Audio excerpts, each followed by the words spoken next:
சென்னையில் நடிகர் Bobby சிம்ஹாவின் car மோதி விபத்துக்குள்ளானதில் 4 பேர் காயமடைந்துள்ளனர்.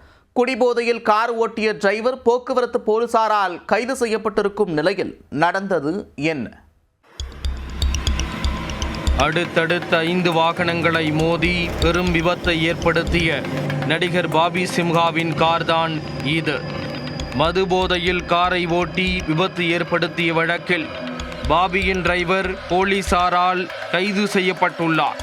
நடிகரின் கார் விபத்தும் நடந்ததும் என்ன? சென்னையை அடுத்த பெரும்பாக்கத்தைச் சேர்ந்த முத்துசாமி கத்திப்பாரா மேம்பாலம் வழியாக பைக்கில் வீட்டிற்கு சென்று கொண்டிருந்தார். அப்பொழுது பின்னால் அதிவேகமாக வந்த நடிகர் பாபி சிம்ஹாவின் பென்ஸ் கார் திடீரென்று முத்துசாமியின் பைக்கில் மோதி விபத்தை ஏற்படுத்தியது. அதில் சாலையில் சறுக்கி விழுந்தவருக்கு பலத்த காயம் ஏற்பட்டது. இருப்பினும் நிற்காமல் சென்ற கார் அடுத்தடுத்து 2 பைக்குகள், ஆட்டோ, கார் என 5 வாகனங்கள் மீது மோதி விபத்தை ஏற்படுத்தியது. இந்த கொடூர விபத்தில் நூக்கம்பாளையத்தைச் சேர்ந்த சரவணன், KK நகரைச் சேர்ந்த சுந்தர்ராஜ், ஆராதனா உள்ளிட்டோர் படுகாயம் அடைந்தனர்.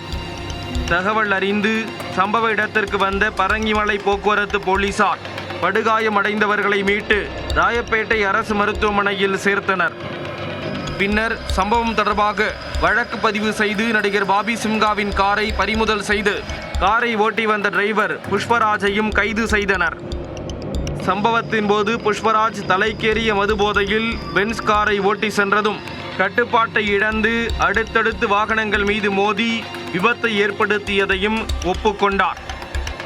இதனையடுத்து பிடிபட்ட டிரைவர் புஷ்பராஜ் மீது வழக்கு பதிவு செய்து போலீசார் தொடர் விசாரணை மேற்கொண்டு வருகின்றனர். இதற்கிடையே உண்மையிலேயே டிரைவர் புஷ்பராஜ் தான் காரை ஓட்டிச் சென்றாரா அல்லது நடிகர் தான் காரை ஓட்டிச் சென்றாரா என பலரும் சந்தேகம் தெரிவித்துள்ளனர்.